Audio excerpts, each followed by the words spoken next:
I know.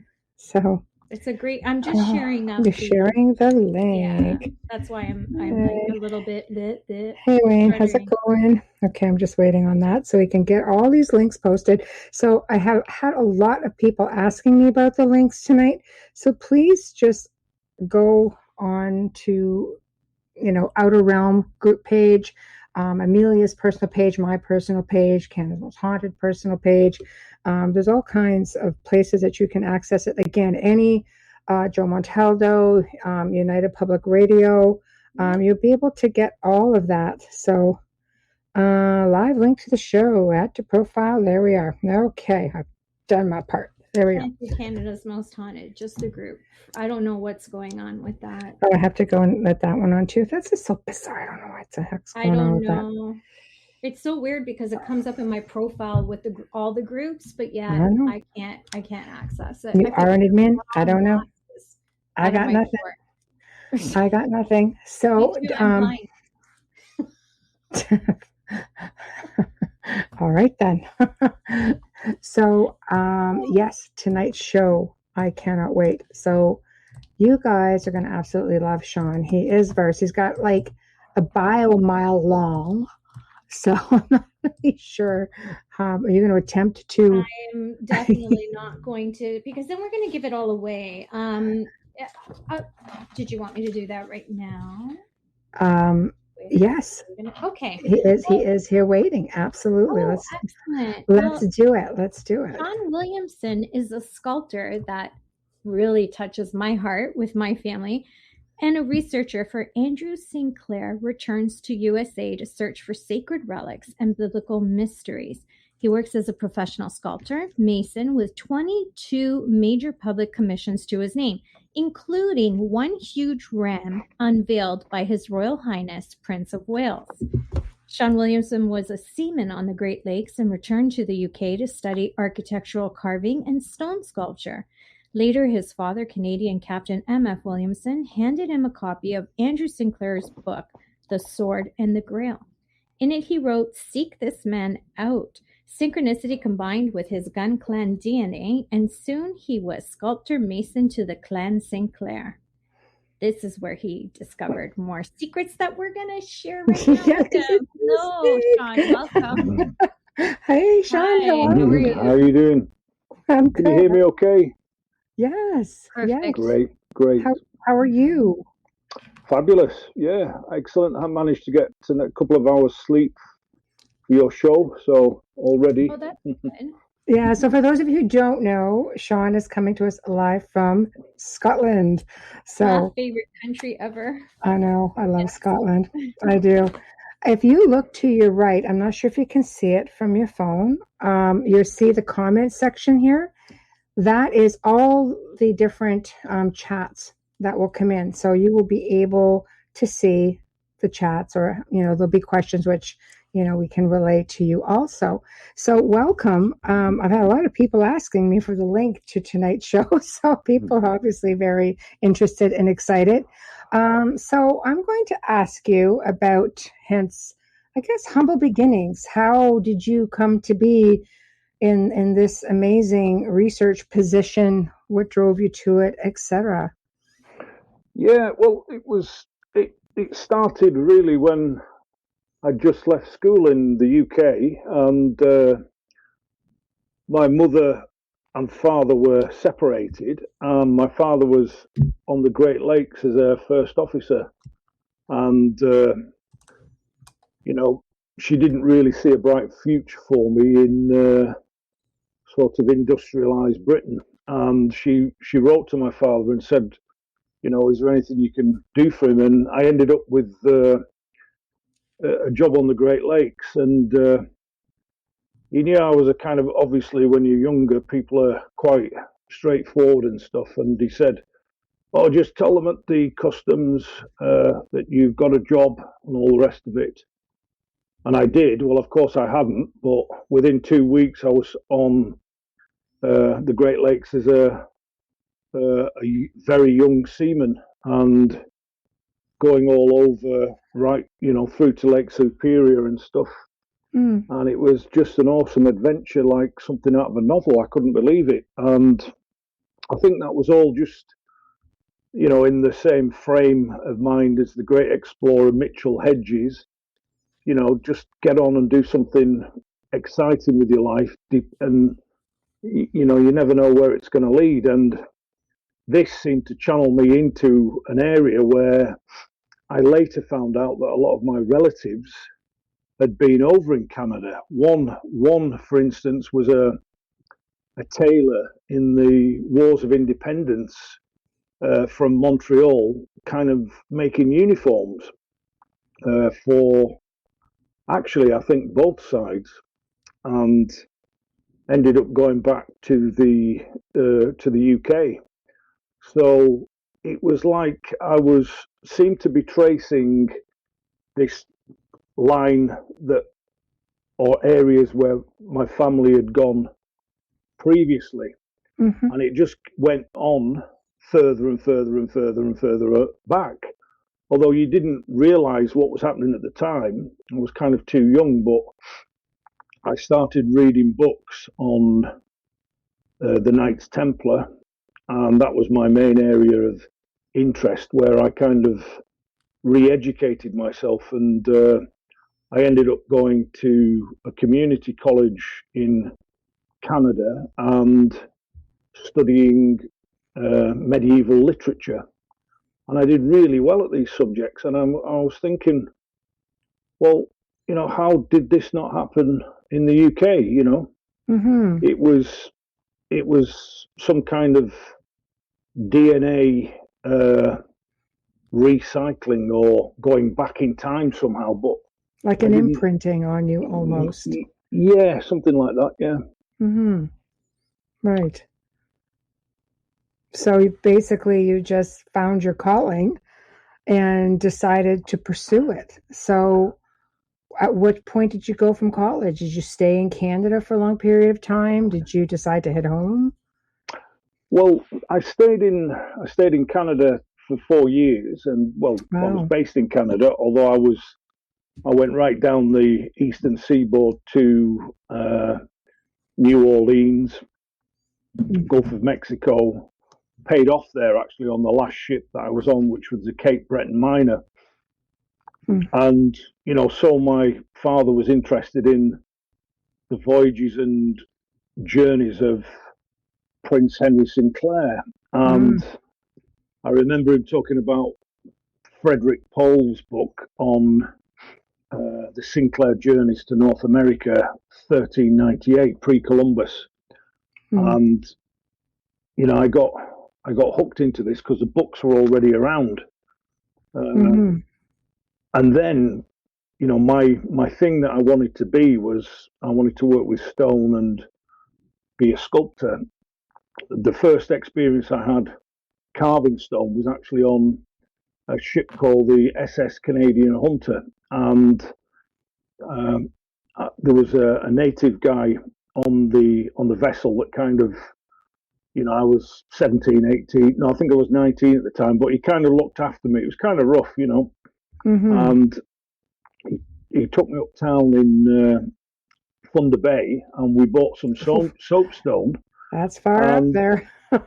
Cold. And it's cold. And so that was the first stone carving experience I had. And then I returned actually with a Canadian girlfriend, and we went to Weymouth Technical College, which is the foremost carving college in the UK, where I learned sculpture and architectural carving.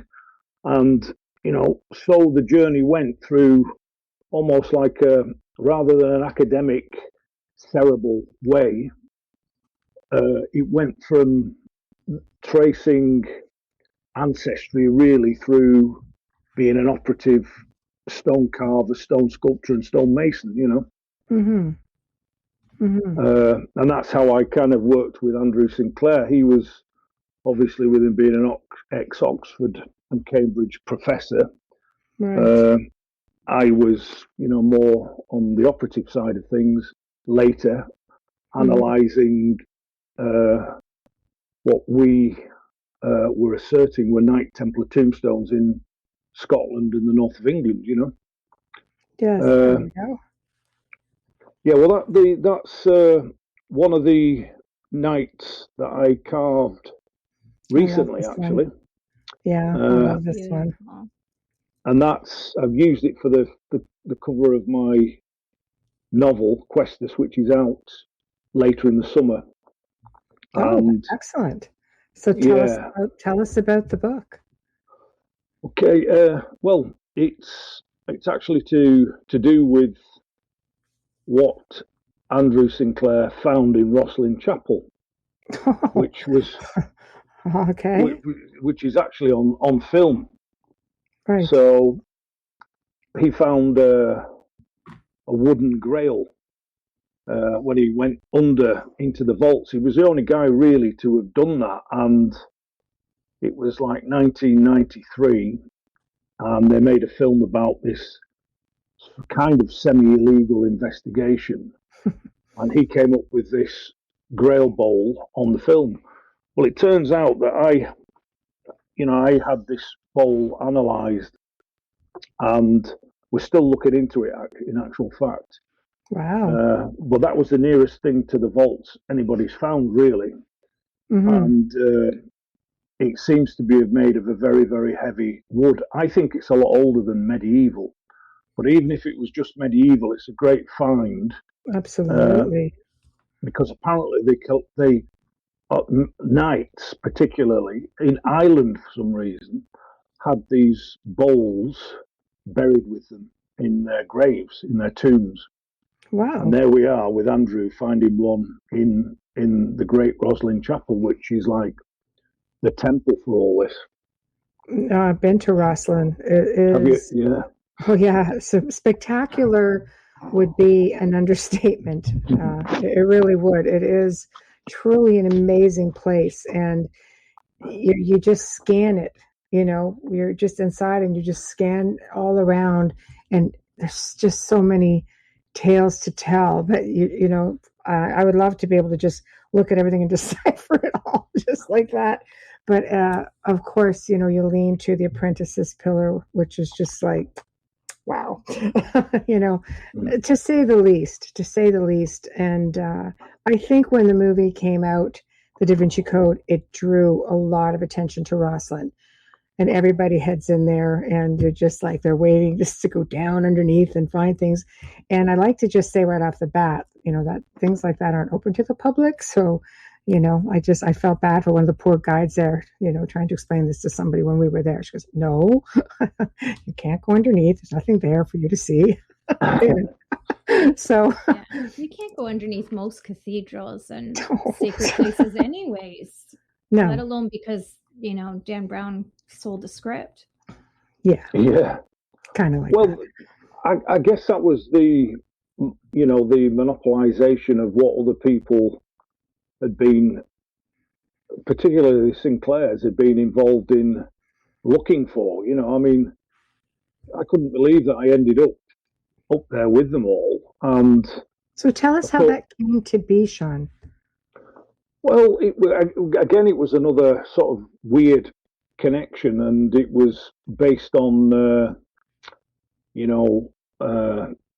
me wanting to. I was actually kind of in Clan Gun member at the time, and I met a guy from Manchester called Ian Sinclair that knew Tim Wallace Murphy and all these Henry Lincoln, all these big writers at the time, Christopher Knight, and I'd attended a few venues where these guys were with Andrew Sinclair, but there was always a lot of wrangling amongst the Sinclairs and kind of infighting. Wow. And there was splits and stuff, and all this stuff was happening, and I kind of stuck with Andrew because I felt like it was predestined, the meeting and all. But it was Ian Sinclair that had Noss Head Lighthouse, sort of kind of sponsored by the Clan Sinclair. And the principal reason for that was to restore the castle.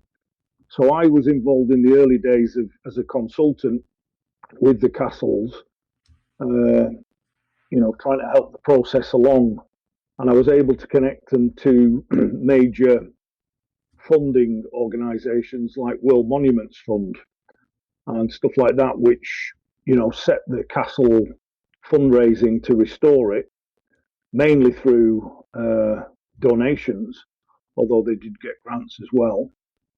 And, it was, there's caves under the lighthouse. There's all sorts going on there. I mean, it's just, it was like a sort of a treasure trove for, hunters of the Grail. But I can't even imagine. Tunnels are fun to start with.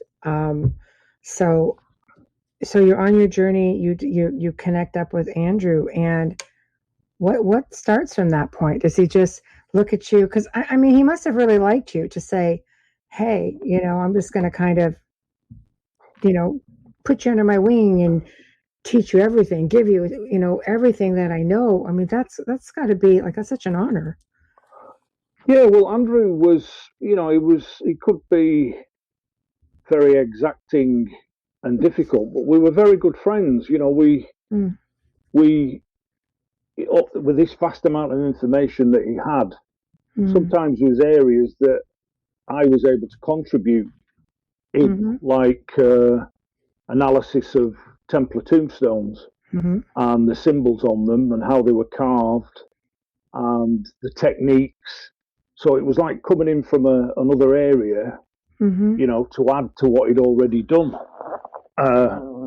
So that was how that worked. But it was we went in all the major churches and some smaller ones and found huge amounts of these what we call ring cross tombstones.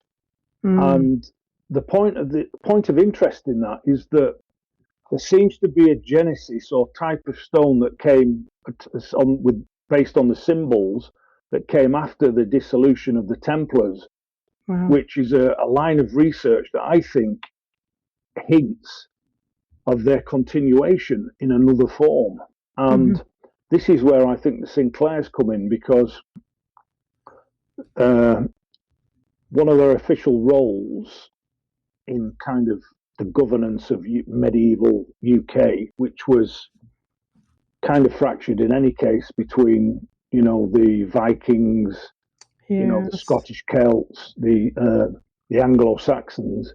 It was all going in several directions, but they maintained a position as sort of keepers of holy relics. And this seemed to persist after 1312, after the dissolution of the Templars, and that's evidence based from what I've read off, in other books, such as this one, which is a fantastic book. If you can see that, can you guys? Yeah, the temple and the lodge. Yeah, the temple and the lodge. Yeah, so that's a good one. And on these later tombstones, instead of it being a ring cross formed of 4 circles and other devices, it's the actual symbol is almost like a steering wheel or wheel, which we call wheel crosses. These are the ones that came after, we think, the dissolution, which almost points us to an inner sanctum of Templar purpose that came about after 1312 to continue something that the big Templar organization was looking after, possibly something they found in the Temple of Solomon. Right. So obviously you shed a lot of light something there's no way, he never probably would have known, because that's interesting, the stonework. That's that would be, you're being, somebody who works with stone, you have an idea where it was probably quarried, where the techniques were. I find that absolutely fascinating, because the stuff is just, I've seen it all over Europe, like different places that I've traveled. And if you know where to look, you definitely find it. I was sort of sad to not be able to see it, the stuff at Ren, because it had a lot of that closed off. There is no more access to be able to go down to see any of the stonework there, unfortunately. So you basically, you're trudging through on your journey, and you are finding all of this amazing information. So where do you go from there? Yeah, well, I mean, when Andrew Sinclair died, 2019 in May, and it kind of motivated me to put down the research that we'd brought together, and in a paper I've written called Evidence of Knight Templar Tombstones. But there was another curious kind of thing happened with that, because I worked with a really good operative stonemason in Edinburgh called Hugh Douglas. It's funny that he should be from the Douglas clan as well. And, that was 1989. I worked with Hugh in Edinburgh, and a great guy, was also a professional footballer. And he was on a project in Temple Ballantradock, which is the headquarters of the Knights Templar. It's the official HQ of them, and later it goes over to becoming it becomes a hospitaller preceptory when the dissolution of the Templars took place. But he was digging under a wall there and discovered, lo and behold, 3 Knight Templar tombstones. Wow. And that's on the official register of Canmore.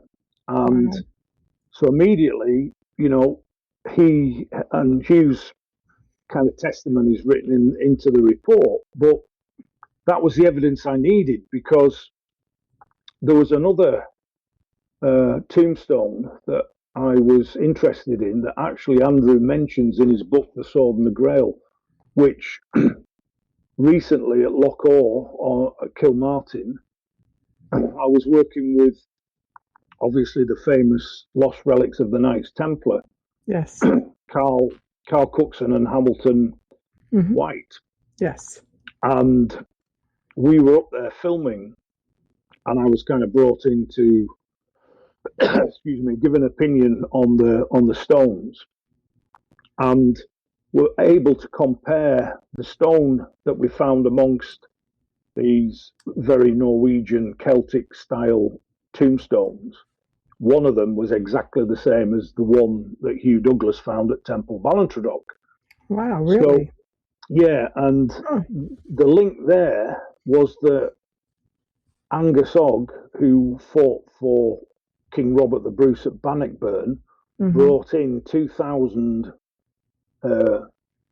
very, very fierce mercenaries into that battle against the English. And many people have said, were the Templars involved in Bannockburn? Of course, everybody knows that the myths and legends. And so I thought, well, what's a Knight Templar tombstone doing amongst these Nordic Celtic mercenaries from the Western Isles? Good question. Exactly. And we've got the proof from Temple Ballantradock, which is in the report. And, they're virtually exactly the same, these ring cross type tombstones. And then, of course, another of the conduits of knowledge from France was that when the Templars ran to try and save themselves I think they had 50 knights and several baggages of several cartloads of treasure. So it went to La Rochelle. From there, nobody knows where the fleet went. People have asserted that, maybe they went to the Western Isles. Well, this would be evidence of that, I think, that they did. And, there's some kind of connection going on with, the Templars in some role at Bannockburn. because of course they'd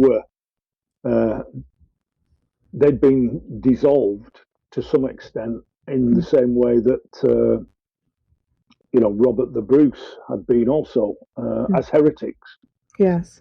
So there was an alliance there, I think, of heresy, and sides were being taken. But what did the Templars have on that? We know that they had treasure. Where did it go? Where did it end up? And you can see all these, a path emerging. One thing that's really hard in this life to hide, and that's the truth.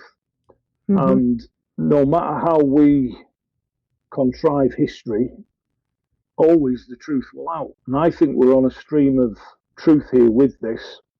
And where whatever the Templars had, which of course we know they excavated the Temple of Solomon, there's records of that. Yeah. Where did all this fabulous, sacred, that's the important word, is the sacred. It's not the treasure value, it's the sacred, what it represents, where it went. And I think from Scotland, of course, we know they went to Portugal. It's not an area that I've read too much into because I'm really on the Scottish line. And they went to Scotland, and from Scotland, my assumption at the moment is, and there is some evidence to suggest that they went to North America with it.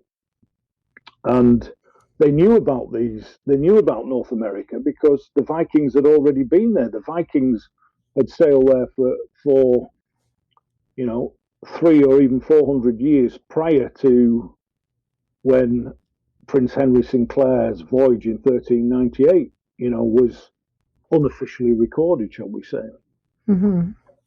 So, here we go, and we're at first base with this possibility in the USA. And as we know, North America's full of anomalous sites, ancient sites, and nobody knows too much about it. And it's almost as if it's trying to get out, and I think we're on that crest of a wave at the moment with this, where in the direction that we're going from our various, levels of expertise. And I can't really say too much about what the Team Templar project is about, but it joins a lot of the dots, shall we say, and I'm hoping that will, lead to other discoveries as well. But first things first with that's where we start. And and we've definitely got more premium evidence to show the world. Wow. People they don't really consider that they made it here this far. I think you're just brainwashed by history. Columbus, even though people know that that's definitely not the case. I mean, Kathleen Ann Ball right there, her findings also, suggest otherwise.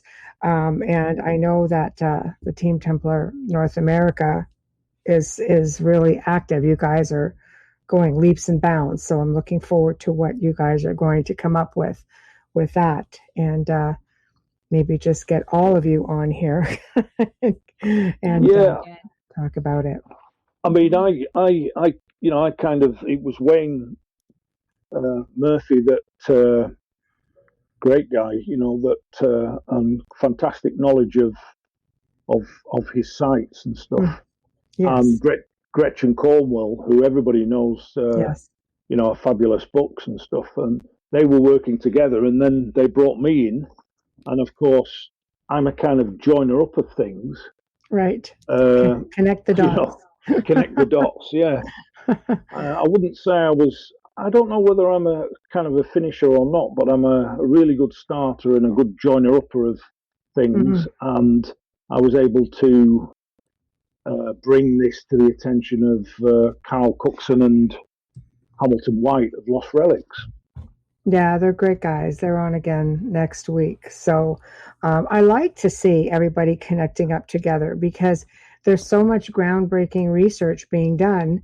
And of course, it almost seems, it's like I've heard so many different people say in various fields, including this one in your field, that if you're not part of the good old boy society, so to speak, and in archaeology, it's just not really taken seriously. It's sort of taken with a grain of salt. Have you found any of that resistance from the field in what you're doing? Well, yeah, of course. I mean, Yeah, again, that's it's all format, tick the box type yeah. way of exploring these fabulous anomalous situations, and I actually think there should be room for, what I call a bleak lateral, which is, it's always mainly seems to be amateur archaeologists and stuff that find so much more than the system people, so to speak. Mm-hmm. And I'm not making a judgment. I'm not qualified to make a judgment on either, because I've made my living predominantly as a stone sculptor and person involved in ancient buildings and being around ancient sites. But I've got a certain feel for this over the years, and it's kind of working with other senses rather than just looking through old records and deciding that there's a site here. But they've got more resources than kind of us informal guys. Mm-hmm. But I think we are the guys that can make the baskets, so to speak. We get the ball in the basket. Mm-hmm. Yes. You've spent a lot of time, with Clan Sinclair, right? Probably 6, 7 years. And of course, everybody wants to know. Everybody's been, chasing this, I think, when it comes to the Grail. What did the Templars find, do you think? The Ark, the Grail. I mean, the temple had been sacked, a few times by the time the Knights got to it. What vibe do you get after working with Andrew? Well, again, he was, very much a system academic, and I introduced areas to go down that as he got, older. I mean, I knew him from the ages from when he was 60 right through to when he died, aged 85, I think it was. Wow. He started to look at, what I call oblique lateral areas, and it's an area where, it might be an intuitive sense. Many things are found like that. There's certain, gifts, I guess, that people have got to be able to find things. I seem to have that without a doubt. I can look at a site and just know that there's something there. I've done that several times, and I don't know how that works or how it happens, but it does. And I think Andrew, by example, we were able to get a lot further into this by all these different streams, like with Shug Douglas, for instance, at Ballantradock, when he found those Templar tombstones. But the curious thing about those, just to show you how strange it is that in 2016, I ended up as the last informal keeper of the Noss Head Lighthouse Clan Sinclair Study Centre. Wow. In 2016. Wow. And when I was there, I've got the documents, actually, papers that were going to be thrown out. One of them, which was a radar scan from 2007, which actually showed the tombstones, but nobody had got as far as digging them or, showing them, excavating. It was Shug, by chance, who had been building this wall, that found them. And again, by chance, I worked with Shug in 1990 in Edinburgh for 2 years, Mm-hmm. So what were the chances of that? I mean, not only did we end up finding the tombstones themselves, we found previous evidence of Sinclair searches all over, not just Roslin Chapel, but Temple Ballantrae as well. That's like all I could say is wow. It really is like it does leave you speechless just to think that by chance you find this. It's this amazing discovery. I'm in awe. No, seriously, yeah. I mean, yeah, but back to your question. I mean, sorry to interrupt, but okay, yeah. the Temple Ballantrae tombstones. We'd gone over that already, but Yeah. I actually think that the Templars, one of their things that they looked after, as their name would suggest, is they have the Ark of the Covenant. They were looking after it. They were looking after other treasures that they got in the Temple of Solomon of huge importance to mankind. Mm-hmm. The keepers of knowledge. Keepers of knowledge, and defenders of the faith, and the whole biblical legacy that we've inherited, merits much more investigation, and many people are involved in that. In any case, No, I agree with you on that. I think there's a lot of information that was twisted. I always say, bastardized due to organization more than anything, picking and choosing what we should all know. Personal opinion. Don't shoot the messenger. There's a lot of people thinks just like me, as I know a lot of people listening. Okay, I'm still learning. Well, that's just it. I think as it is all part of the journey. It's just a continuous journey of learning, discovery, but not being afraid to put it out there. I'm sure there's a lot of discoveries out there that people are leery to even bring forward.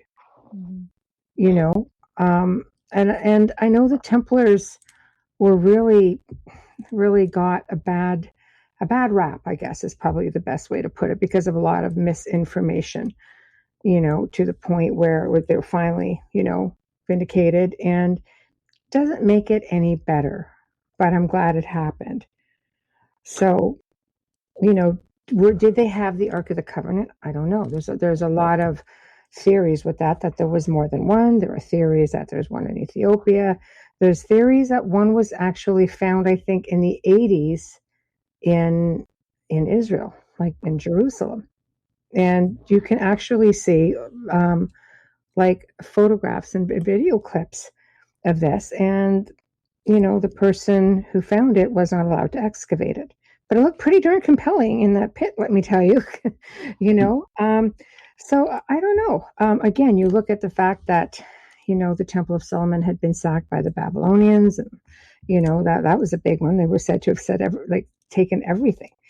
Do you think that it was just merely these relics, or do you think that perhaps they were looking for knowledge, scrolls, writings? Because the Temple of Solomon was known for a lot of that also. Yeah, I think so. I mean, there's you get into the areas of the writings of John the Baptist, and of course, at one point in time, the Templars were called Johnites. Really, that's interesting. Yeah, I thought that as well, and it was like, where did that come from? And that whole connection to biblical history. In these moments of our world in crisis, we should be looking to these things as a harness, just in the same way as a foundation, just in the same way that other religions, revere their heritage and where they're from. We can't. We're in a world really that seems to be cut off from fabulous heritage, and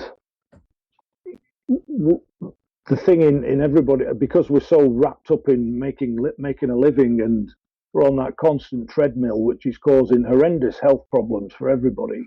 That connection with where we're from, and all that stuff is of paramount importance, really, I think, to our mental health in knowing more about what we are, what we're about as humanity. I agree with you. Amelia, do you have something to say? No, I'm listening. I'm taking notes. I'm serious. Okay, you look like you were going to say something. I'm in a lecture hall in university. I'm enjoying this very much. Yeah, no, it's very informative. Very. I'm learning so much about it. Here I thought I knew some stuff, and I'm just in awe. I'm in awe at the sculpture of this gentleman. Who is that?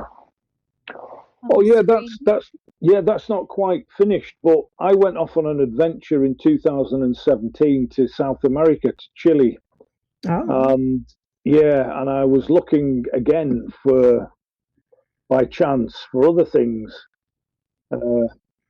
down there as well, and it was mainly, all I was able to gather was myths and legends of seagoing folk that had arrived at Chile. But that was a portrait that I haven't finished it yet, but it's of a guy called Piloto Luis Pardo, who was actually the guy that rescued Ernest Shackleton's crew.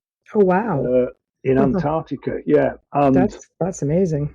Oh yeah, and he's a true hero, this guy, and the British government offered him, I don't know, a couple of £100,000 or something, and he said, no, this is my job, and this is what I do. I'm already being paid from the Chilean government. And of course, obviously, Shackleton's crew loved him because he'd gone on this tug called Yelko to rescue them.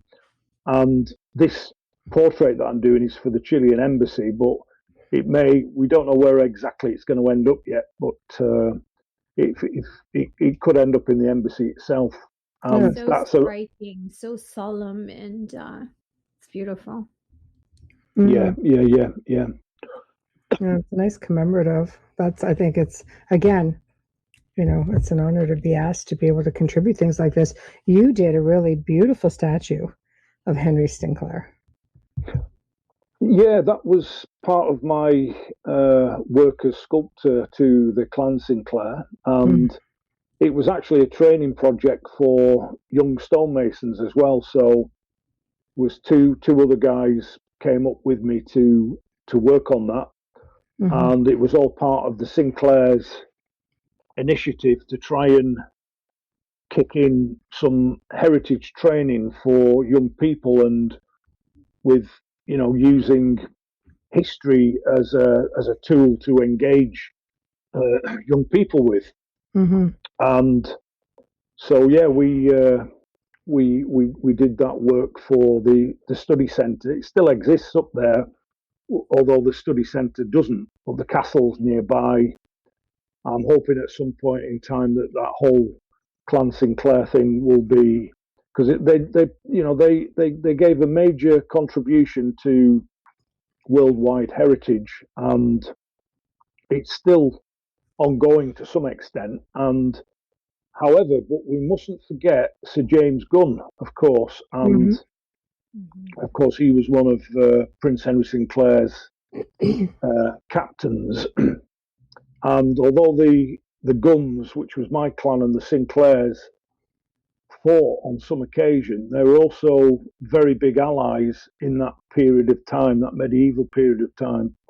And as a result of that, we've got the Sir James Gunn effigy, which of course has caused some controversy worldwide. But again, that was a curious connection, because when my father was first officer on the Great Lakes, he was on a vessel called the SS Ontario Power, these were huge kind of 1970s vessels, the foremost of their time. whilst he was on that, he fell down one of the holes, and he was father was a bit of a kind of a swashbuckler in many ways, and he ended up having a spinal fracture from this accident. He had his ear ripped off, which they found and stitched back. Jeepers. So every time he put sunglasses on, they kind of were tilted to one side extraordinarily. Jeez. Yeah. Good grief. And so I think he was in his 20s at the time, late 20s, and he went back. Obviously, he went back to sea after that, but he got a year and a half paid rehabilitation from a union in Canada. One of the things that he decided he wanted to do was paint, and he painted a portrait of himself, with this sort of ear stitched back on incorrectly, but he'd done himself as a knight. And again, he didn't know any of this history at the time. Because it was even well before I'd gone, and he painted himself as a gun clan knight without actually realizing it. It was with like a deer head on his chest, on his tunic. Yes. With this, and I've got the picture somewhere. And one of the symbols of the gun clan and a particular branch had this Wapiti head, as part of their heraldic symbolism. And what were the chances of that? I'm going to see if I can actually send this to Joe. If you're listening, I do have the picture. If you can just bear with me, and I will send this and see if he can put that up. 1 second. It's got to load. You can keep talking. I'm just going to go ahead and get this. I didn't realize you had it. That's fabulous. Yes. Okay, 1 second. Okay. Joe, I've just sent you a picture. If you could please post it at your leisure. Okay, good. Okay, yeah. So that's actually, I found that to be really interesting, the story of your father, and the fact that he have this connection, to Canada, and you've spent time in the East Coast, I believe, yourself. Yeah, Nova Scotia, Halifax, Nova Scotia. I lived there. Beautiful. Near Peggy's Cove for a bit. Oh, wow. And also I was in Newfoundland, Oh, boy. Yeah, beautiful people in Newfoundland. Yeah, no, they were great. I was at sea with them people. Fabulous, and a great haven for piracy as well in Newfoundland. He's going to grab that picture there. Yeah. He noticed it there. Well, do you find, Nova Scotia to me has always been interesting. New Scotland, Acadia, all of these amazing places that, come from Scotland. It's got highlands. Heck, we got highlands here in Ontario, apparently. So, yeah. So, wow. Okay, I think he's going to try to put it up here. I think there's a connection. I think it was part of the same landmass as Scotland and the UK, Nova Scotia. Somehow, I think there's some connection, geophysical connection as well. Black screen.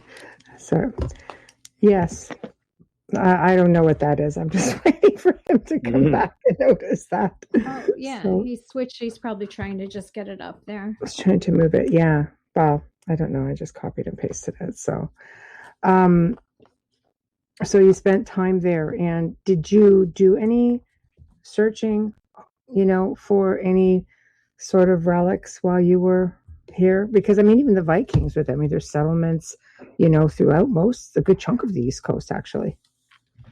Well, obviously, I continued to come back to both Canada and the USA, and there was that great book written, one of the really early books on all this stuff, Holy Grail Across the Atlantic, by a Canadian author. So we were both myself and my father were into that, and I continued to return to the USA for quite a long time. Sometimes There it is. every other year or something. Oh yeah, there it is. Yeah, there it is. Okay, yeah, perfect. Move it all yeah. over. There we are. Wow. Yeah. So your dad did this one, and this was without knowing anything about basically the heritage. Yeah. Yeah. Wow. Absolutely. And Tell he me was. that's not like imprinting, like DNA, Yeah. right? I know. Yeah. No. It was just. It was just awesome, and he ended up working as a Jaguar car salesman as well as part of his rehabilitation. And within 2 years, he was back at sea. Wow. You can't keep him down. No, you couldn't keep him down. And That's amazing. he was a real adventurer, and he'd been all over the world when the Merchant Navy was a traditional thing. I mean, I have to tell you this story because to sort of cut in across here. But of course, I was the SS Cape Breton Minor, which was the sister ship to the Ontario Power. The bosun on that was actually from Nova Scotia, who was called Norm Brion, and he always used to wear this sort of submariner's type cap that made him look like he should have been in World War II or something. But he was the brilliant seaman, the best seaman in the world from Newfoundland and Nova Scotia, without a doubt. But I was on the SS Cape Breton Minor learning knots, different bowlines and different other things and some of the more elaborate knots. And the guys on the ship had kind of had not turned nasty, but they brought on an English sea captain, and he wasn't working with the crew. He seemed to be working against them. And there was a loud banging on my door, and this drunk guy, Newfoundlander, in a hard hat helmet liner that looked like he looked like a World War One pilot, said to me, "Boy, are you with us or are you against us? Because we're going to take this ship over. We're going to mutiny. Are you with us?" And I said, frightenedly, "I'm with you. I'm with you." And they sort of stormed up onto the bridge, put the captain into his cabin, and they said, and they're all up there. We're all up there on the bridge, and they said, "What we're going to do?" And what we're going to do? He said, "We're going to take this ship to Germany." And they'd all been drinking rum and stuff, and I'm thinking, I can't believe this. I'm in a mutiny. It actually got downgraded officially as to an industrial dispute, but you can see where I'm coming from. These were Newfoundlanders and Nova Scotians, and these guys were old school. And anyway, everything ended amicably, and so we went from the mutiny to an industrial dispute. There you go. They're all natural born seamen on that coast. That's it. That's actually pretty funny. I know you're in modern times now. It's not a mutiny. Now, this is a union thing. Fill out the form and talk to your union rep. So, my gosh. No, not like the good old days, unfortunately. But I love the story. So yeah, basically, then you will back up a little bit again. So you're spending time. You're in Canada. Were you even interested at that time in looking for relics? I mean, everything you did changed once you left Canada. So you said you were reading up on Templar stuff. Did you have any inkling that maybe perhaps if the Vikings came, that the Templars would have come? No, it kind of came. It came later.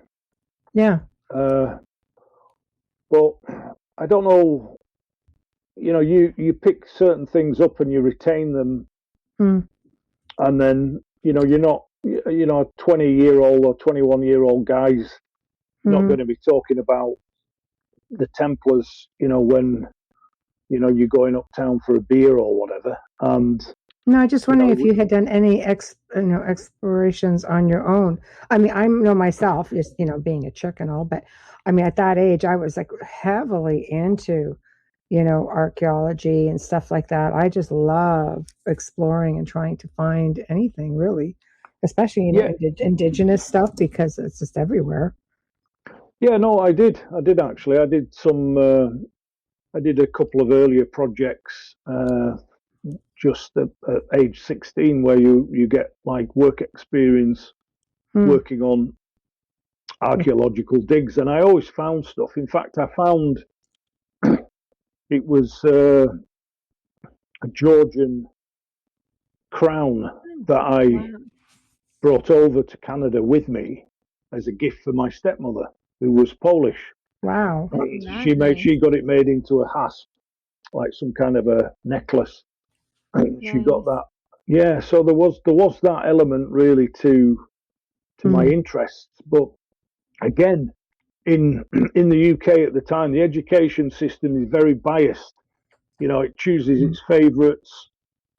Certain people have certain characteristics that they, develop, and they sort of put the other people with different skills, creative skills particularly, they come second class really. And I guess this was part of the old system of what I was trying to get away from in the UK. And I ended up with a really good education in Canada. And also they instilled me with confidence. They said, you can do these things. We're going to teach you to write properly. We're going to do this. We're going to do that. And I just absolutely lapped it up in Toronto. And later on, I went to university. But before that, I wanted the mechanics of learning to be a stone sculptor and stone carver. Through college, the operative skills. And then I realised that I could do the academic stuff as well, to quite a high degree. Excellent. I have to say, did you just wake up, as a little guy, when you go to school and say, what do you want to be when you grow up? A stone sculptor is not something that most kids say, I want to do. It comes right after fireman. Yeah, right? Like what inspired you or prompted you to want to go down this path? I don't, I can't fully answer that. Only that when I was making things, I seemed to be happy, and it was like a continuation of being in a world of your own. Yes. And it was, I was sick and tired of being told by the system, teachers in the system, that I wasn't going to amount to much. And I thought, I guess that happens to a lot of people, but I just thought, I'm gonna do what I want in this world and make a good contribution to it creatively, And you always find that with all people that have done really well in various ways, they've always had this sort of a bit of a chip on their shoulder to spur them on. And I think we need to look at how the education system works, so that we can be motivated and getting the best out of all different types of people, No, I agree. It's just a very unusual career path, and you're amazing at it, because I've seen some of the stuff that you've done. I'm just like mind blown, because it takes a lot of patience, a lot of resilience. It's not like, you can just draw and I'm just going to erase this because it's not working out the way I want. Or, working with clay where you can sort of remodel it. I mean, it's a lot of dedication. It's a lot of hard work. Yeah. And it was, I felt like I was swimming upstream, but maybe that was a good thing. And I ended up with that ram, which is one of the largest stone carvings in the north of England. That's It was beautiful. unveiled by HRH, the Prince of Wales and stuff. Oh, it's beautiful. I mean, that was a real yardstick or marker in my path, and Absolutely. but I'd actually, I was thinking. I always look back onto to the great sculptors of the past. I followed Michelangelo and Donato and various Italian sculptors. Bernini did the angels on the Bridge of Angels in Italy. Mm-hmm. And then I started reading about another sculptor called Antoine Bourdelle. Mm-hmm. And this is going right back now to 1984 when I'd finished college. And I'd done some work on Carlisle Cathedral and stuff. And that was good for, the masonry skills and how to handle stone and tools and stuff.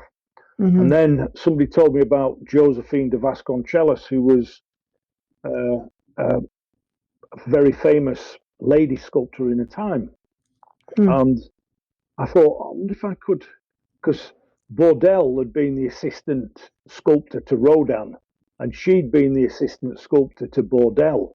And I thought, well, if I can become the assistant sculptor to her, and especially with her being a female, she'd had to go through, so much persecution in the system to make it as a top sculptor. I thought, well, that might give me what I need to persist, against all odds.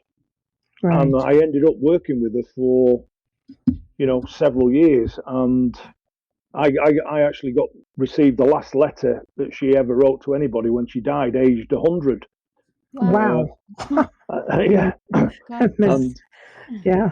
I kind of got her out of retirement almost. And then she went on to do some of the biggest sculptures after the age of 80, That's amazing. One that was sponsored by Richard Branson called Reconciliation, that was mentioned in the Queen's speech in 2014, which is outside Coventry Cathedral. Wow. Well, that's a great symbol of forgiveness, with all the horrors that mankind perpetrates on each other. And there was that side to her, you see, and she was also a great activist for justice, and took on major political figures in many ways, just because she had that kind of confidence and from where she'd come from, so it was a great combination. There's me coming from like the roughy tufty Great Lakes seaman stuff to meeting a very refined older lady, but yet she had so much massive inner spiritual strength that I was able to learn from myself and realize that, it wasn't about physical prowess. It wasn't about that thing that gets you through life. It's about that mental strength.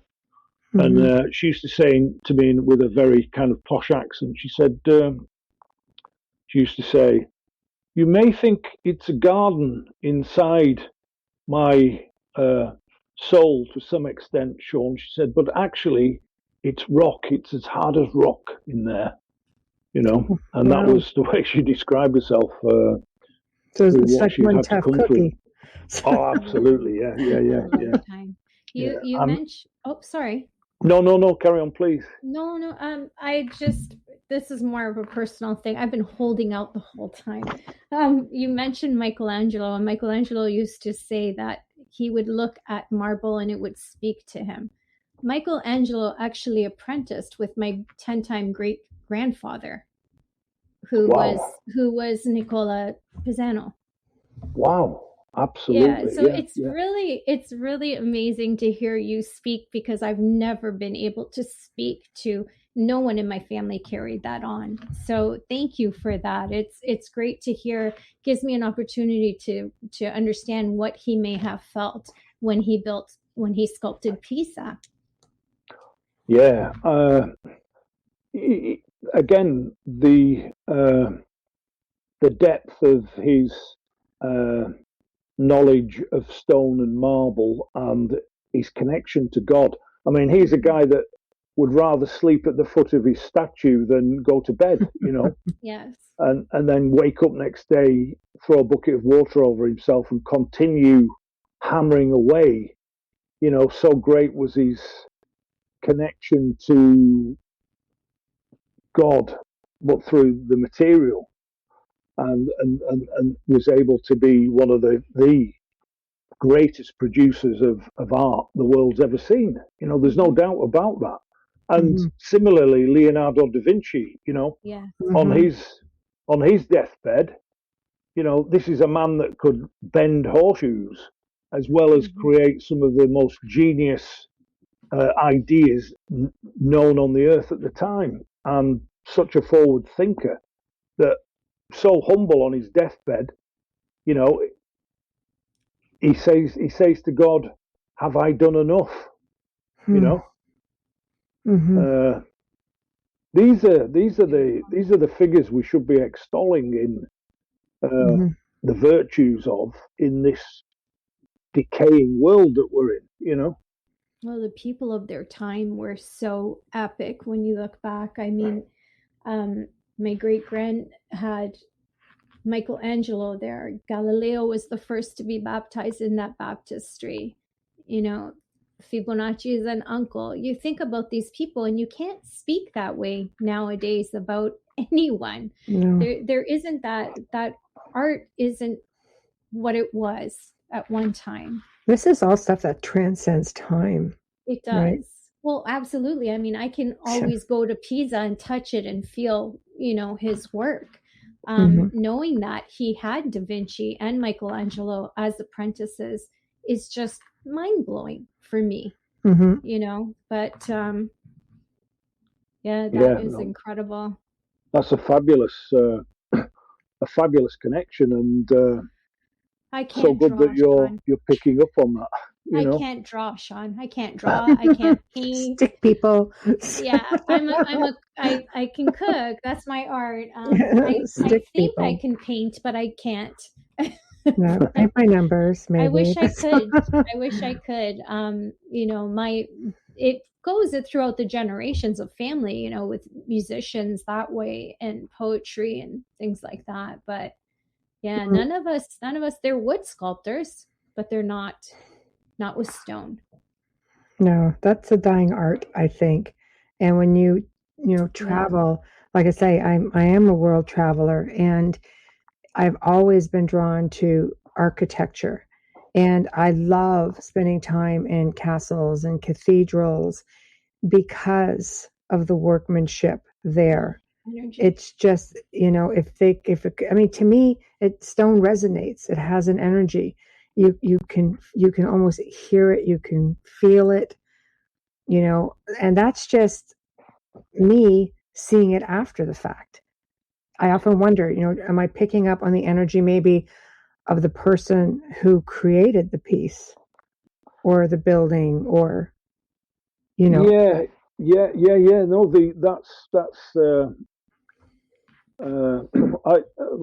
one of my roles is working with another big heritage champion in the UK called the Gorton Monastery, and they're going to be investigating resonance qualities of stone in context to music and frequency, which is interesting because I got involved with a book with Andrew Sinclair regarding that as well, and ended up creating and I'm not musical in any way at all, but for some reason I was prompted to make this stone lyre. It's the only one in the world, and it was strung by Oxford University medieval music department. Wow. You know, this thing plays. Wow. So where that's going to lead, I do know. I know that it's going to be very interesting. We were involved in working out the effects of myself and Andrew frequency on human consciousness in temple structures, for instance. Wow. Yes. Whether that operates through the geometry of the building or the shape of it, but more importantly, I think the stone. And so this is something I'm trying to get published as well. The book is nearly finished, although I'm adding some extra bits to it that we were going to put in any case. That's called the temple builders, and it actually refers quite a lot to the Templars, and their heritage, of course, in stone is Saint Bernard of Clairvaux, who formed the Templars originally.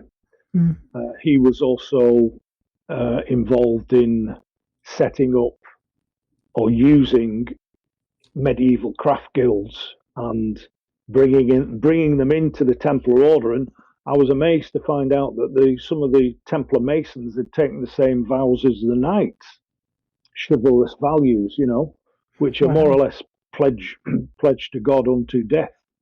And we know that they were involved in, the early cathedral buildings, and through one guy was called a Cistercian brother called Achard, was appointed by Bernard of Clairvaux to train masons in Germany, for instance.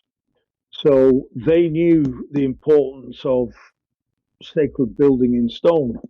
And again, this is a conduit with the Templars that, it's got to be re-explored, because so much of what they did has been maligned because of what happened, that we're missing these areas of vital interest to humanity. I agree with you. I'm a big believer in frequency, how everything resonates with the essence. There's a place in the U.S. I will try to dig it up for you if you haven't heard of it, but it's near a waterfall. It's called the Singing Stones.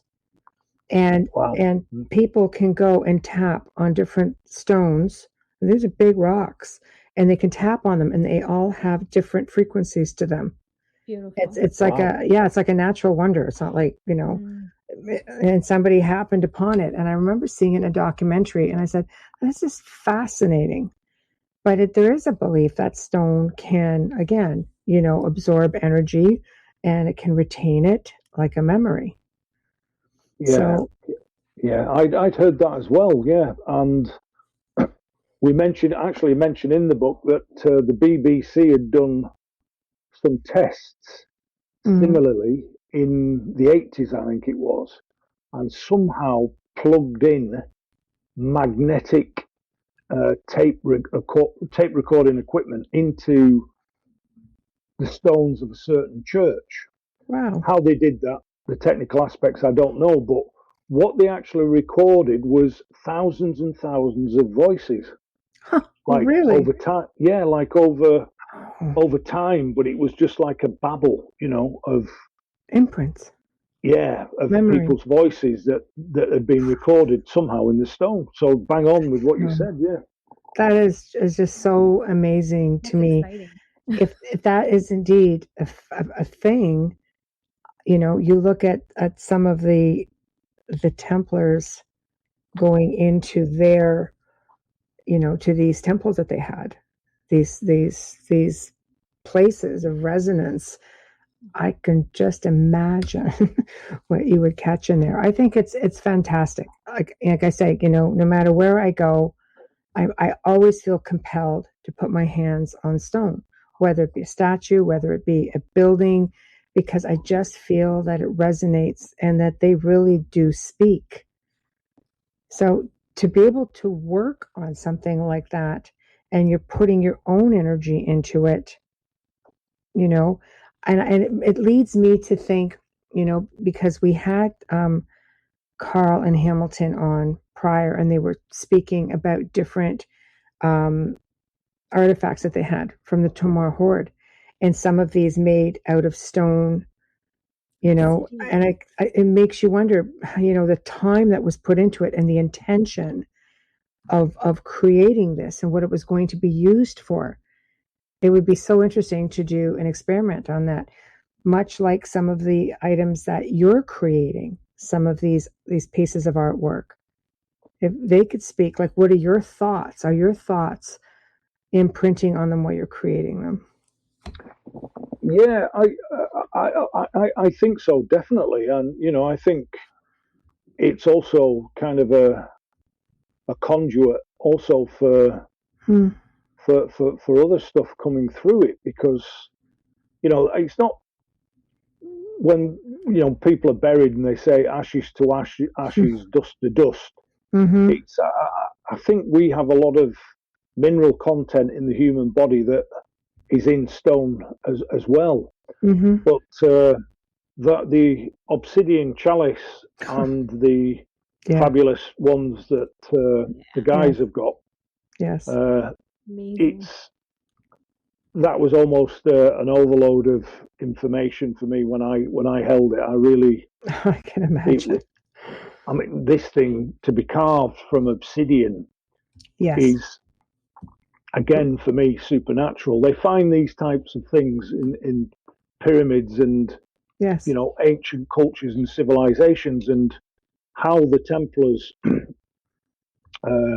managed to get these chalices and where they were worked is still, for me, a mystery.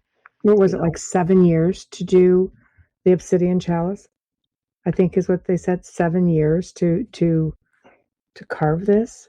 I can't even imagine, like, the dedication, because it's just so difficult to carve. Well, that was one possibility, one possible theory. Right. I still think there's stone carving or working techniques that have been lost, that we don't know enough. We've gone away from those ancient traditions of how they were able to work stone. But I did find when I was working in Edinburgh, this old, it was an old priest actually, and he had a book on how they would carve stone statues from very hard sandstone. It was like in the 1500s, and wow. So it was like it was illustrated with that they used to soften the stone for maybe 2 weeks before they carved it. So they would have a container of water that would be constantly dripping on the stone, so it would be fully saturated, and somehow it softened it, And I've noticed that with stone, it can go from being harder and softer at the same time. I'm working on a piece now that's, since I've started to carve it, gone through the surface, it started soft, and as it's been exposed to the air, it's growing harder, So there's all sorts of technical things going on with it that may perhaps we've lost in terms of technique. But when I did a bit of forgery analysis in London with a couple of galleries that were selling antiquities, and based on just what you've just said then about this feel that you get from stone, I seem to be able to tell instinctively what had been forged. Yes, there was the idea about the tool marks and how that's ascertained, but there's also the idea that if something's not pure and from the heart, and somebody's put love into it, rather than this is something that's going to be for money to fool somebody, there's a different feeling with it. Eh? Yes, I agree. 7 stones that I was looking at with this chap, I got 5 of them right. So based on that, 5 out of 7 wasn't too bad, really. That's pretty good odds. That was my test. That's pretty good odds. We'll give it to you. So it must have been a mind-blowing experience for you walking into, like, I'm sure you see it all over the place, but Rosalind, as a sculptor, as an artist, as someone who works with stone very personally, up close, personal, that must have been quite an experience for you. What did you make of all of that? Yeah, well, I've been there so many times, and I guess, yeah. I'm just like, well, that's just nice. I relished it, and I had a few hours. But it's overload. It's every inch of it is ornately carved with various symbols, and it seems to be like a Bible in stone. But it actually has got like this the Celtic idea of Christianity that and there's some other beliefs in there as well. But there's a combination of like styles. Yeah. That there's all sorts going on in Rosslyn, and Nordic cultures, all fusion, everything that people were thinking about, I think, at the time. The spirals remind me of DNA sequence. It's like a very advanced, on the Apprentice pillar. Yeah. Well, that was Crick and Watson, of course, and that Andrew Sinclair had said that. But I made models of how that Apprentice pillar was put together, and I think it was actually finished off in situ. So what they used to do was to make, if the quarry was 5 miles away, which in the case of Rosslyn it was. Right. I think there's a couple of different types of stone there in actual fact. But in order to lighten it, they would carve something at the quarry or rough it out. And they had rough masons that did that. And then it was it was carted to site. And then it would be, the William Sinclair or one of the master masons would create templates for the masons and carvers to work on. But the denomination on any cathedral at the time was that the premium craftsman was the stonemason, the master mason, and then the stonemason. The subordinate one was the stone carver, because he did all the elaborate carving, but none of the geometric stone cutting, so to speak, the mathematical engineering in stone. And that's how the Masons Craft Guilds sort of originated, was to protect that knowledge of engineering in stone, so to speak. And then the embellishers were the carvers, were a different denomination of. They weren't far behind the Masons, but it was just there was a system in play at Rosslyn, and I can see it. I can see how, the Apprentice pillar, for instance, was the several stones involved in its makeup, and it's very complex geometry in actual fact, because it's a complete 3D version of a synthesis between a square and circular helical geometry. That's genius. Yeah, so inside you've got like a square shape, but without the corners. And then you've got the rope, which you mentioned, the DNA sequence stuff, going up the outside of the spherical surface to create the pillar itself. And, there may be something in the legend of the Apprentice pillar, and is him going to, the master going to Rome and then returning to find out that the apprentice had done the job without him, so to speak. Yeah, it's a fascinating place. Can you, just for those listening who are in awe of it but know nothing of it, do you know when construction began, when it was completed? Yeah, I think, well, roughly it was, I think, from 1450 and completed around 1480, but we don't know the exact dates. That's another thing. I only ask because it's got, you see some North American, like corn, for one. Yeah. There's Yeah. little hints in there that you see that would have come in from Henry Sinclair's journey, no doubt.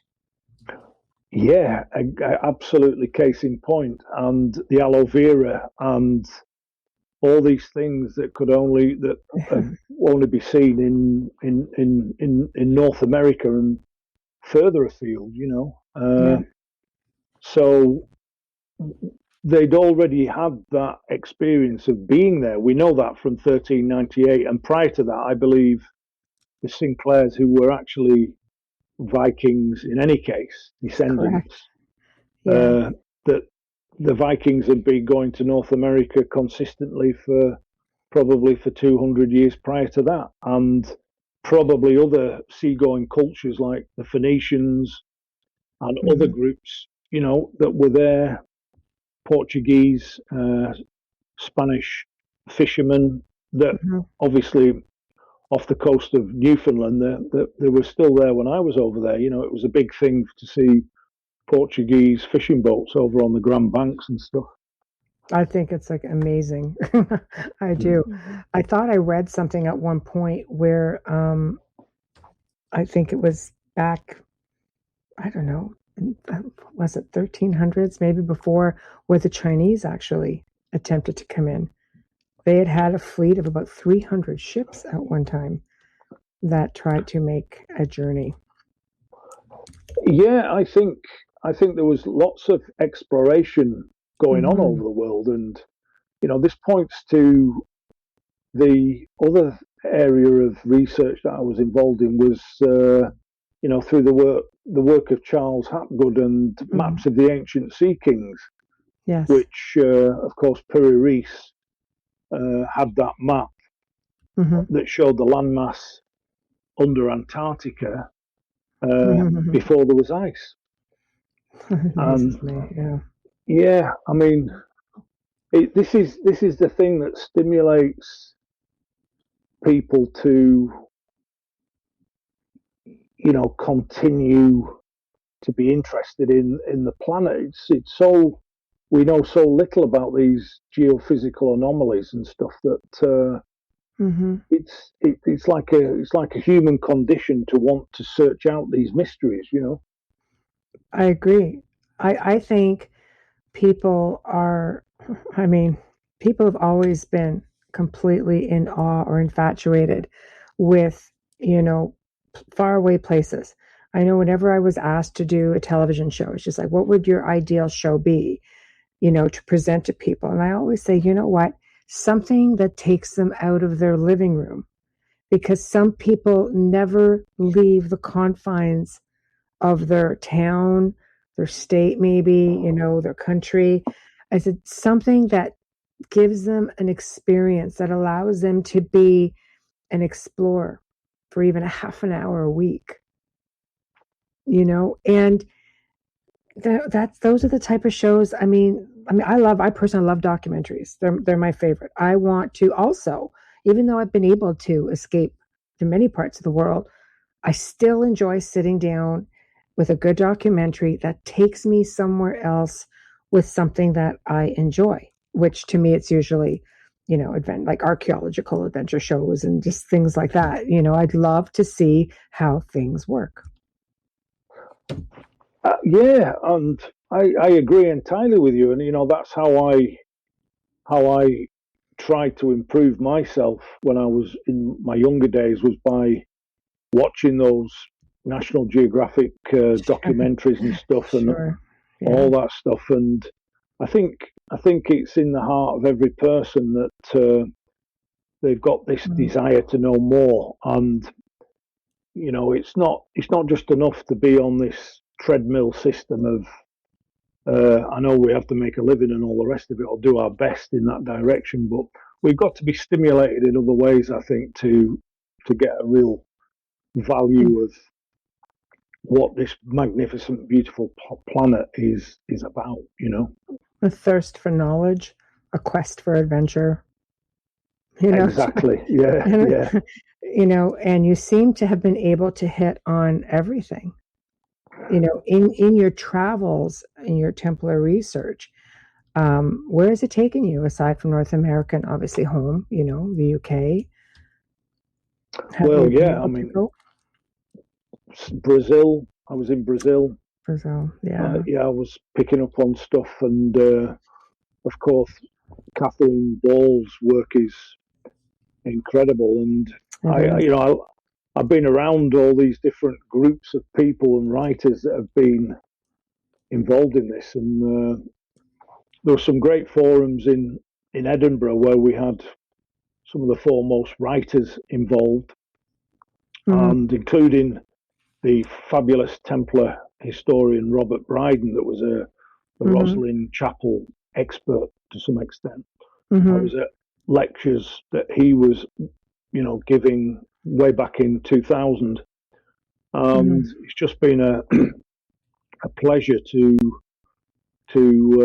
be amongst people in the audience and be a part of all that and grow with it. And we get the books and we do the knowledge, and we then do our own thing in our own way. And Chile, for me, the adventure I had in Chile was just incredible. And it's all these areas of the world that you think nobody's been to. You suddenly, it's like Louis Cerner's find in Arizona, I think it is, New Mexico, with the marker stones. That, to me, I was asked to do some analysis on those, and you've got Templar symbols on these stones. Amazing. Nobody knows where they're leading, but oddly, when I checked into Andrew Sinclair's book, The Secret Scroll, which shows how the Ark of the Covenant moved through the Middle East, actually, I think that's how the Ark of the Covenant moved through to North America. I think it's this. I like the sounds of that. The Secret Scroll, which is in the Orkneys, that he calls the Secret Scroll, actually very, very similar to the carvings on Louis Cerner's find in New Mexico. And to me, I think one of the ideas that I came up with was that these stones had came as ballast from Scotland. They used a lot of wooden ships at the time. They would carry stone as ballast and so it's not without reason that you would think that perhaps those stones had been carved already in Scotland and transported as ballast over to North America. New Mexico. Oh, that's fascinating. That is fascinating. I never would have even thought about that, to be honest. I mean, there's all kinds of different monuments. Even if you go into Rhode Island and you see the windmill, I mean, what are your thoughts on that? I don't want to stray too much into that because I know that's a whole other show. But what are your thoughts on that being this amazing, stone monument? Well, I like to try and be hands-on and analyze the materials and do analysis of that, and that can be done to some extent. But Andrew Sinclair in his film goes over to the tower, measures it, and the measurement level was, I think it's called a Scottish ell, which is different to a yard, for instance. And he shows how this was a Scottish measurement system, how the tower was built.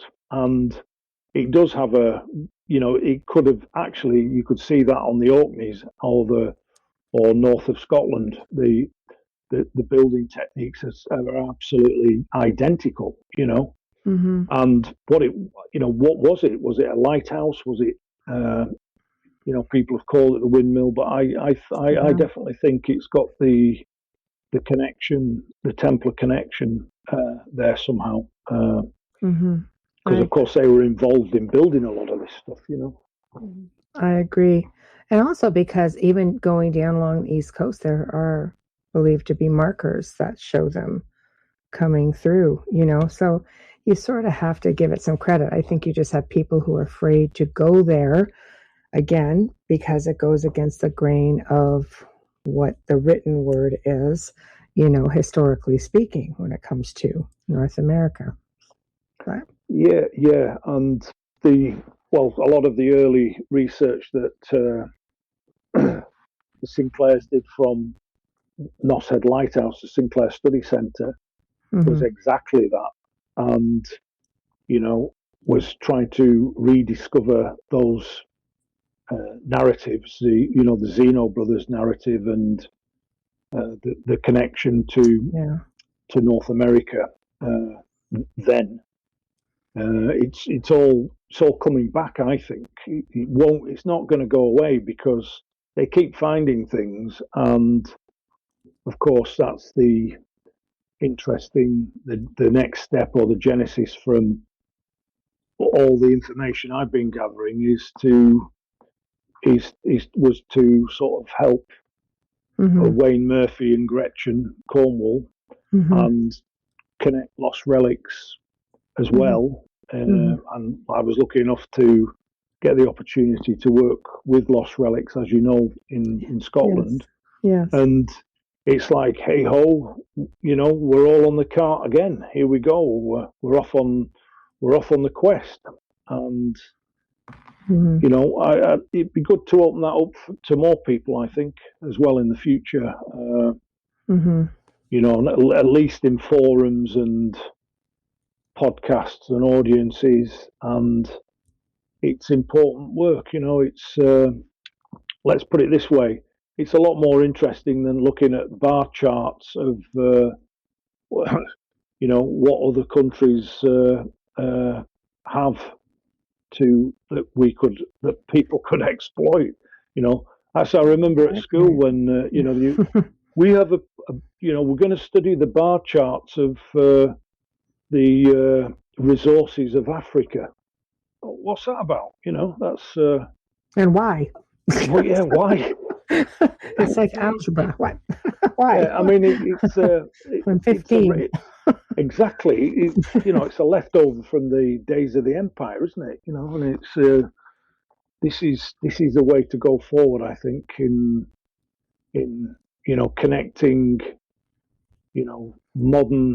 modern European peoples and to like the Templars did with their probable interaction with natives, and I think that was very successful, as recorded through the myths of the native Micmacs. I agree with you, Amelia. Thank you, Michelle. Shawn, how do you feel? Do you think that they'll still be at Oak Island 20 years from now? Yeah, well, I mean, I have to say that when I was in Canada, Oak Island it's been a big thing for many years. We know all the people that were previously involved in the excavation there. And there's definitely a mystery there that's almost supernatural in essence. And the intrigue that revolves around it is just incredible. But I think it's going to take kind of like a genius to get to grips with a way in there somehow that's not seen at the moment. I think maybe they've got to go through all the conventional ways to actually eventually arrive at the oblique lateral, shall we say, way of finding out more. And they have a huge audience, as we know. And when I was in Canada on the eastern seaboard and stuff, it was always intrigue and big news, and everybody knew about it. Everybody was talking about it, but I guess it is what it is, and I'm focused to some extent in taking the quest with other people, with the team.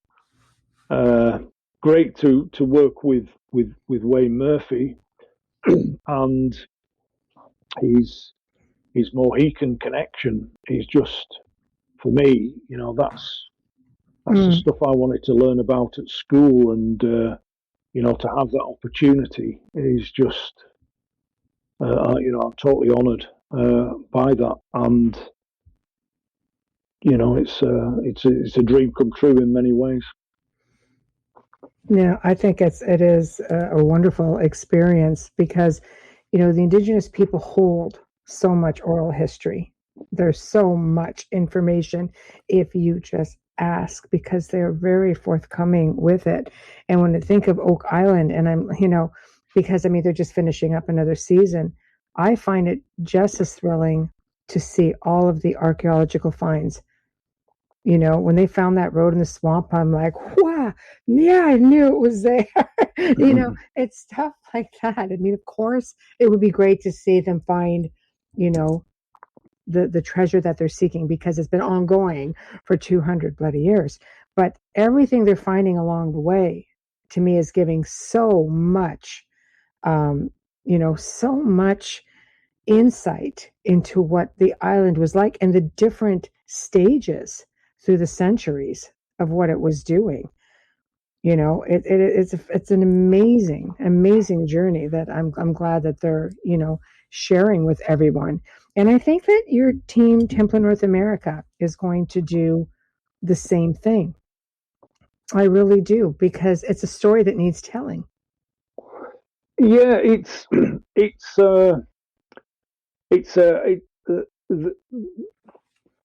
the good thing is the approach. You've got to have people that are willing to take on board, opinions, and look at it as helpful and combining to the greater good in many ways. I saw, particularly around Roslin, I saw lots and lots of people involved in the Roslin stuff and the quest, and quite often it ended up clouded. I used to sit back because I was, I didn't always like to speak out and stuff, and I had my own ideas and I tried to keep them to myself. I was always a bit frightened I was going to get shot down by highfalutin academics and stuff like that, and I just kind of carried on quietly, moving towards my goals, and saw this big thing called ego destroy many groups. Yes. And the casualties of Roslin are a legend, to be honest. It draws that type of place draws people in, but you have to have a healthy respect for God and ask counsel in, because we don't know exactly what's in the vaults there. We don't know the purpose of the building. Jeff Nisbet, for instance, a fabulous writer that was what I call old school writer. His works in various magazines and journals. One of his theories was that the roof of Roslin actually has a connection to astronomical alignments, and that it, as actually do quite a lot of temple structures. This is how they encoded information about how there is a kind of a combination or a relationship between God and the planet and the geophysical nature of the planet, and that when we do certain things on this planet and we go against that somehow, that balance throws the Earth into misalignment, shall we say? And you've got the deluge theory. You've got all these things that can happen that we need to have more knowledge about. No, I agree. If you even go back to the time of the Gnostics, they were well versed in the stars. The Egyptians were versed, in stars. The Aztecs, the Mayan. It only stands to reason the Templars, as keepers of knowledge, would have done the same thing, you know. Do you think, I mean, the Sinclairs were a Templar family, you know, do you think that the secrets lie within Rosslyn, whether it be within its architecture or in its vaults? Yeah, I think there's something that definitely it has that feeling of shivers down your spine, and It does. there's so much more to come from Rosslyn. But you know, the guy that monopolised on its interest in a key way, of course, was Dan Brown. You know, in terms of, but that will pale in significance to what is to come, I think. Is it research still ongoing? Yeah, I think there's research that's still ongoing. There's more information that's been researched that is not being released, you know, and equally as much to do with the information encoded in Rosslyn in the stone carving. Yes. And you know, we go on obviously to the lost and sacred hymn to John the Baptist, which presumably in the cubes in the retro chapel, of course, which is, you know, as a stone, say, with my stonemason's hat on, you just don't see that configuration of architectural carving anywhere else with cymatic symbols on the cubes. We know that the cubes were altered as well. That's interesting. Later, and in the Victorian times. And oddly enough, again, I haven't mentioned this, but this is something else I found at Noss Head Lighthouse. This is really creepy. And it was a Victorian brochure. I've got it as well. Of like a tour guide of Rosslyn Chapel. This was when it was, you know, in a ruinous state to some extent. And in it, it describes, you see, there is the entrance to Rosslyn in the front, which is like a portico carved in stone, is actually Victorian. And it has the four symbols of the evangelists round the outside. I always used to look at those and think, that kind of reflects the feel of the carvings inside Rosslyn. But I didn't know too much about it, and then I realised that it was actually a Victorian extension. And of course, the statues have been removed from Rosslyn. That was where a lot of the real information was encoded, and they were taken down. And they said, "Oh, well, you know, it was to protect them from the iconoclasts. Nobody knows where they're going." But I think there was 113 statues that had been removed from Rosslyn itself and hidden somewhere. No, but again, this is another mystery. But back to the Victorian portico. So we've got these statues on the outside, which are there, carved later in the Victorian period, and then you've got a beautiful Madonna and Child inside. And I thought, well, I wonder who did those.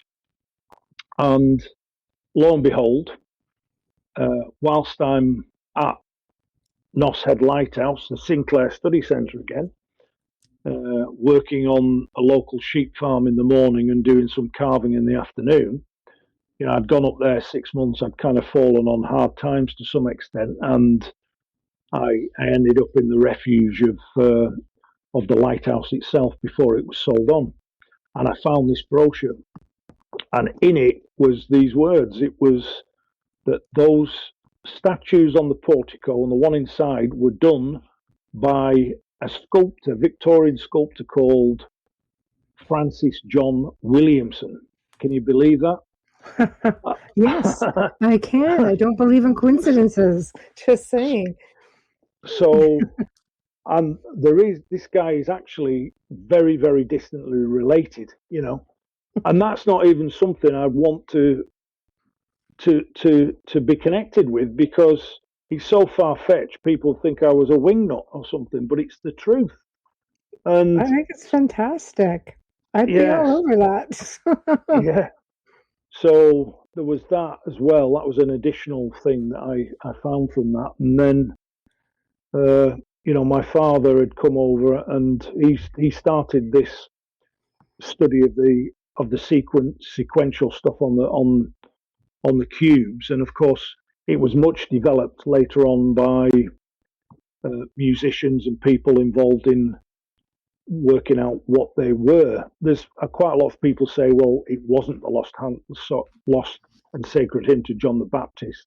To me, that has the ring of truth, and the music is just phenomenal when you listen to it. Sends you into another realm, really.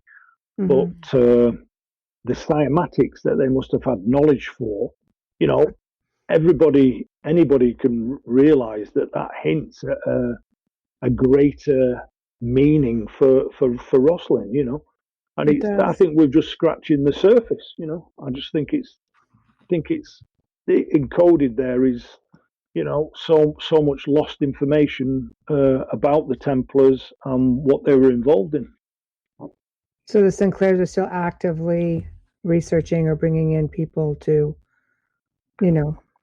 give it their shots, I guess. I know that you have a lot of people, going in there always trying to work out all these codes, and that seems to be like the story that never ends, because I don't think they can figure it out. But just to reiterate, they have no clue where these statues are. They're just gone. They're just gone, really. I did hear that they had gone to the coast at some point in time. Other people have said that they're actually in the vaults. Nobody knows. But we're talking about fairly large size statues and sculptures that were taken down from niches that I think represents another version of Christianity to some extent, and gnosis, knowledge, and some connections, whatever, that probably in 17, there is an illustration of some of them that I found from 1700, and I think that's around the time that they were removed. But I don't know. Vatican sort of rings with me. Vaults down there might have them. Like, Mary, where are you? Yeah. Just saying, all the good stuff seems to end up over there. But we'll leave probably that right there. Next to John J. Alighieri's books. But we'll just leave that right there and just not create like a whole anarchy with this show. But before we go, please tell everybody how to find you, what you have coming up, how to get your book. Yeah, well, I'd certainly like to communicate with anybody that wants to communicate. Of course, that's the idea with Team Templar, and the same, Lost Relics of the Knights Templar, where we're people organized, people centric, I should say, and this is about everybody, not just people who seem to be leading. This is about everybody's interest to that extent. But yeah, I've got the Questus coming up, which actually is a novel that's carrying all the information, all the factual information disguised as fiction, and that will be out later in summer. I'm just getting it edited and stuff, and the Evidence of Knight Templar Tombstones, which is kind of an academic report which describes all the Templar tombstone findings, and finishes off the work that Andrew Sinclair started. That's actually being edited now as well. I'm not in any rush to get them out before the end of summer, and they've got to be right, and I want them to help the whole process of what's happening. But if you can Google Shawn Williamson sculptor, I'm out there, or I can send you you've got my email address. Anybody who wants to contact me by email can. Mm-hmm. That would be cool. Yeah. Excellent. I like it. And he's also on Facebook, which he's just not mentioning. So, Oh yeah, Facebook as well. Yeah. thought I'd just put that out there. Right, You know, since like half the world, if not most of it, is on Facebook. So, Yeah. but thank you so much for joining us. I know it's very late for you, and I'm Early. yeah, I was just so happy that that you came on board. Honestly, it was just so informative, and it's just always a pleasure, you know, chit chatting with you. But now face to face is really nice, also. Yeah. I've learned But so much. what can I took so say? many notes. Sorry. I said I've learned so much. I've taken so many notes. I have pages and pages. Yeah, and yeah, I'd like to thank you for asking me to be on the show, and you know, you guys are doing a great job, and Thank you. I'd love to come back sometime, and I'll keep you posted with everything that's going on. You know. Now, well, you actually are scheduled to be back a few times. Right. So I know. we like you that much. So yeah. Maybe So that'll be good. maybe after the pandemic we can meet in Pisa.